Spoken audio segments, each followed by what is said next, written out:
recording. All right, would you please state and spell your name for me, sir? Okay, my name is Michael S. Zavada, Z-A-V-A-D-A. Okay. Michael, M-I-C-H-A-E-L. All right, thank you. And what do you do here at UT Permian Basin? I'm a professor of biology and geosciences, and I'm also chair of geosciences. I teach, I run a research program that's been going on for a while, and do service to the university, which are my required duties. Okay, great. And it sounds like you do a lot of work around the fossil fuel industry here in the Permian. I do. I was trained in palynology and paleoecology for the most part as an ecologist, and so a lot of my work is applicable to the oil industry and for oil exploration, which is not what I went into. I continued to go on in ecology and paleoecology and things like that, and now I mostly work in environmental areas that are related to what the oil industry is doing and what impact it has on the environment. Okay, so what areas would those be specifically? Just about anything, really. Okay. The projects that I'm working on now is air quality within the basin. Air quality in the basin, great. And so specifically Midland and Odessa. Okay, thank you.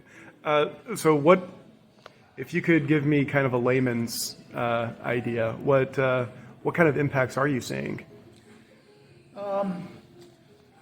Part of what I'm doing is trying to sort out, because there's actually two ways in which the oil industry impacts, the environment.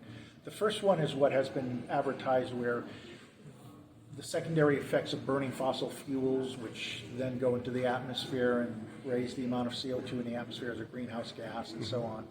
And the secondary effects of that with the global warming and the cost of the annual cost of damage due to more severe storms and a variety of other things. We're feeling that across the United States now. And that is in part the things that operate here, which is one of the biggest emitters also of methane into the atmosphere in the entire hemisphere here. So there are some serious issues with the general emission of methane, CO2, and things like that that are come out of the operations and the actual results of people buying the product from this basin. So these are important things that we have to be cognizant of. I often feel that people don't get too concerned about it because they're secondary effects. They're not directly affecting them.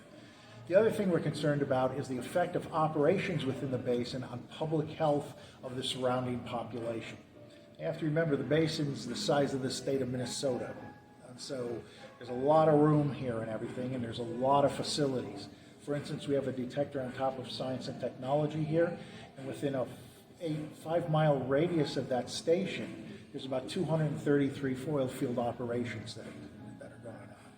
We're putting another one out on our Midland campus, and in that particular location, there's about 722 operations within a 5-mile radius, and then one at the National Weather Service at Midland International Airport, and that has about 400 or 500 operations going on. So what we're trying to do is get a handle on, with fixed-based monitoring now, what the effects of these operations may be, whether they're leaking facilities, whether it's a flaring that occurs frequently, or leaking pipelines and all sorts of facilities that may be adding to issues here. The one thing we're finding out with this is that although there's a lot of space and dissipates near these facilities, that any humans near these facilities need to be very cognizant of that their proximity to it is very important to their health. This is being found out also like in Arlington and in the Metroplex, where these facilities are close to schools and daycare centers and things. And they're finding out there's a lot of emissions in the vicinity when you're close to it. So proximity is everything. What this does is it basically helps people decide and governments decide what kinds of regulation should be imposed on this. For instance, keeping oil facilities out of the town. We have pump jacks in the middle of towns next to restaurants. All these things might be best kept out of town. So you mentioned health effects. Specifically, what kind of health effects Health are effects you that all seeing? have to do with respiratory and pulmonary disease. There's an awful lot that's associated with this. This is exacerbated here in another way by the oil industry, is that all the barren ground that they have for pump jacks and for these facilities add to the dust content of the air. And during the last 2 years that we had a drought here, where there was no vegetation covered, dust has been extremely bad. And now this is partly a natural event and partly due to the barren land that's here and the land that's developed. So that's another aspect of health that comes in from the particulate matter. We monitor the particulate matter, the volatile organic compounds, SO2. We also monitor pollen and spores and fungal spores as airborne products and everything, or airborne entities that we keep an eye on for the different health issues here. So where the project is right now, we've been monitoring for 2.5 years with one station. We're now increasing that to 3, and we're going to try to collect data from the Texas Commission on Environmental Quality. They have 3 monitors in the area, which basically covers all the population of Midland and Odessa in a 5-mile radius around each of these stations. The other question is fixed-based monitoring the way to go? How valid if that is for collecting data? We just assume that we're going to pick up something. Well, no, that's not true. We may have to find other ways of monitoring these, like monitoring them with handheld monitors where you go out and look at each individual facility. This is basically what Carbon Mapper does with methane emissions in the gas field just south of Midland Airport, where they fly an airplane in a particular pattern at, I think, 17,500 feet, and they're looking at emissions, and they also get the area of those emissions, and we've used some of their data to determine what area of influence those emissions have, and they range anywhere from about 10,000 square meters around the facility to almost 2 million meters around this facility. But it's a sparsely populated area, so it's not impacting Midland or Odessa very much. So you mentioned a couple of different byproducts there. You talked about methane, SO2. I think most of us are pretty familiar with CO2. That's in the... Yeah, it's a but greenhouse gas. could you tell us a little bit about why we should be concerned about methane and SO2? Well, methane is a much worse greenhouse gas, although it has a shelf life, so to speak, in the environment, but that doesn't really matter at this particular point. With all the CO2 and everything, it's exacerbating any situation we happen to be in. Okay.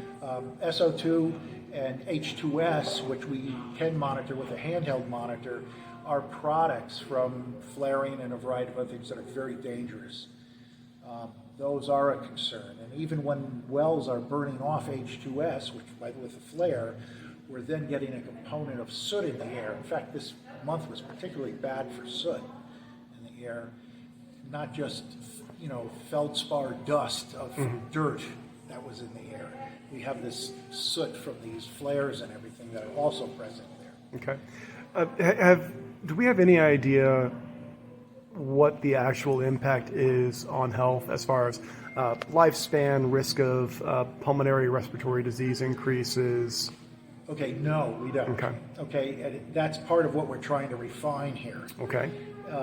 Is what is the exact connection between it? Because we can do a general connection where you have these operations going on and you look at the general health of the people in the area of certain diseases, and you find that they're worse than other areas that don't have that component there. That's an indirect, relationship between those. You don't have actual proof that it is. I'll give you another example like that. For instance, earthquakes that are used that are caused by injection wells. Okay. Water injection wells and stuff around here. We have frequent earthquakes here. We have a monitoring site right on campus here, which shakes frequently. So we are seeing an actual increase in earthquakes due to the fracking We do boom. know that they are related to injection wells and the position of the wells in relation to certain geologic structures. Can you give me a very quick, explain it to me like I'm 5, of how fracking causes earthquakes? Okay, fracking does it. It's Pardon me, injecting injection. water into the wells that, as they say out here, we produce more water than we do oil, but the water is in such bad condition that it has to be taken off of the surface because it's a health hazard and injected back into a well, particularly old wells that have porous sandstones and things where it can migrate through the formation and spread itself out. As you inject it under high pressure into the ground, it migrates and everything, and it usually migrates towards areas where there's faulting and other things going on, which essentially takes away some of the friction that's holding that in place and allows a slight slip to occur. And that's the rate of earthquake we're getting, between 3.5. The largest one we had was about 4.4, and then I think there was one out in Stanton that was 4.6 recently, but the depth of that indicates that might be a natural earthquake. So speaking of the water injecting and going through the sandy soil, is there any concern about that water hitting aquifers or affecting drinking water supply? Concern. This is one of the major things in the basin here. We know aquifers are being contaminated, particularly by old wells that haven't been cased and cemented in properly. We have several examples in West Odessa that this is happening, where it's fouling the water. This is happening all over the basin, as a matter of fact, because the regulation has not been consistent since 1921, when we started extracting oil from this basin. What do you mean by inconsistent? Well, there's been no regulation for a while, and then we get some regulation, so some wells that may be more modern and companies that have the resources to do it right do it. One of the good examples is they used an injection well down by Crane, west of Crane, and actually the top of it was blown off from the pressure and everything, and there was a few hundred feet in the air of salty who knows what in the water that basically killed everything around it. Now, that was cleaned up, and industry responded to it fairly quickly, which was good, but these are the kinds of things that could be happening more frequently if something isn't done with some of the older wells that are not properly cased and capped for. Okay. So we've talked about water, we've talked about air. Sounds like we've covered land a little bit as well, with the possible impacts of killing the vegetation. The interesting thing about that is we have no regulation whatsoever on reclamation of that land. It's interesting because one of our faculty members here, her daughter is actually in environmental science, and she works for the, I think, Bureau of Land Management. And they're now exploring what types of regulations need to be used for these kinds of operations on government lands. But we have huge tracts of land around here that are not being remediated, just shut down, and they're left just like they were. And this is a desert environment. This is northern Chihuahua and southern Great High Plains, which takes a long time to recover. And so nothing is being done to remediate that impact on the environment at all. And that represents almost free. And by my calculation of actually looking at how much land is barren, using remote sensing, it's about 3 to 5% of the area of land here that's not being remediated at all. So as a resident of the Permian, Odessa, Midland area, what is your number one concern with the fossil fuel industry? My number one concern is the fossil fuel industry makes a lot of money. Individual people that are generally fairly well off, like a company would be and everything, contribute to the tax base here, and they really make an effort to make this a pleasant place to live. The oil industry, I would like to see, is not only be more concerned about how they're impacting the environment, but creating livable, good, and green communities. This is something that's achievable here. And I understand why we have to do this, and that this is going to continue for a little while longer, several decades, I would presume, as we get a more mixed portfolio in energy. But I think the responsibility of industry being more responsible towards the communities that they serve. Look around in Odessa. It is not a pretty place to be. It is an industrial patch. And I grew up in an industrial town in the Northeast in Bridgeport, Connecticut, which had the same issues, of industry and pollution and air pollution and everything. And they cleaned that place up. And it's the same thing. In fact, they just cleaned up a factory that had mercury in the soil that took them years to clean up. But they did it.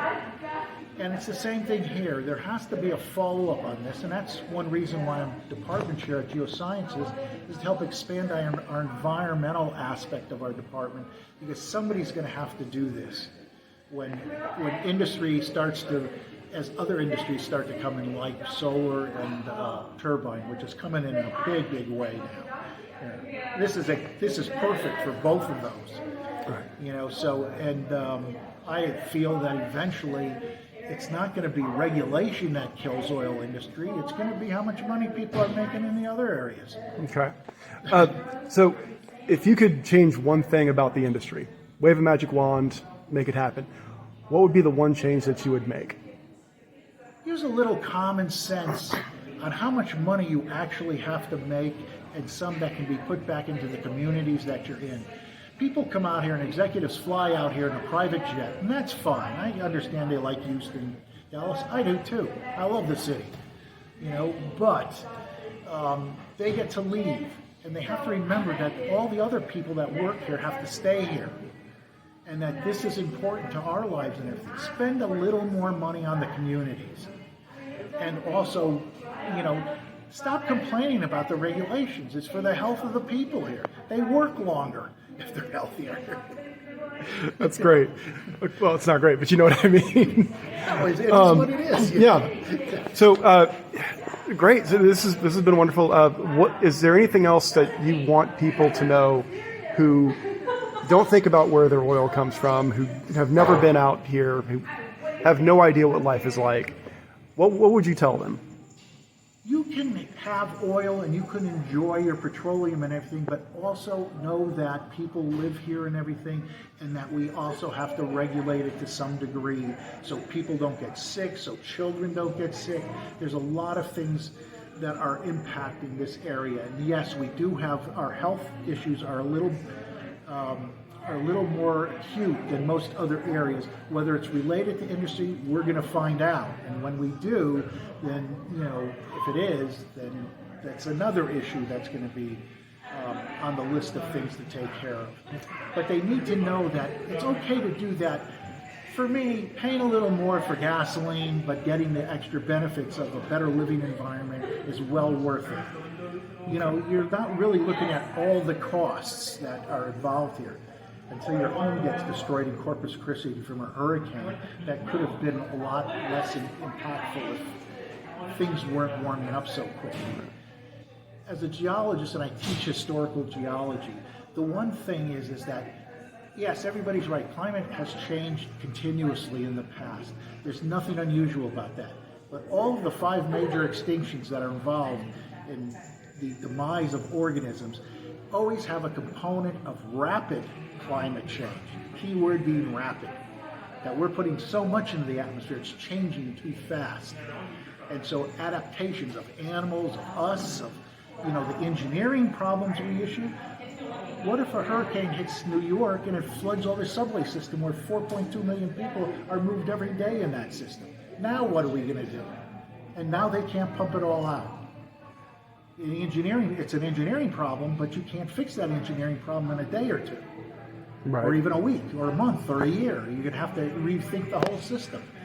I was part of a panel that we discussed those issues in New York when I worked at another university in New Jersey. And so, these are the things people should think of about this. They may not seem like they affect you, but they certainly are. And I think it's, $438 billion are being spent on excessive storms and damage already. That's a cost to all of us, because the money that we're putting up for that is government money, is people's money. Mm-hmm. The government doesn't have any money. We have the money. We give it to them. They give it to them. Is there anything else you think people should know? Just about I think they anything we should discussed? educate themselves on what all this is about and everything. How can you do some things? What can you personally do? Yes, recycle. It's not that big a problem. I've been doing it for years, and here it's difficult because you have to take all of it down to the local recycling place. They don't pick it up on curb, but that's an issue with that. I'm now looking, and my family's been looking at cars that are hybrids and things like that to help with that. You can always do something that will help. What I would completely do away with is plastic bags from Dollar General. I mean, this covers the landscape here, and unfortunately, mesquite trees trap them all. And that's something that needs to go. Okay, great. Well, I'm going to go ahead and end the recording now.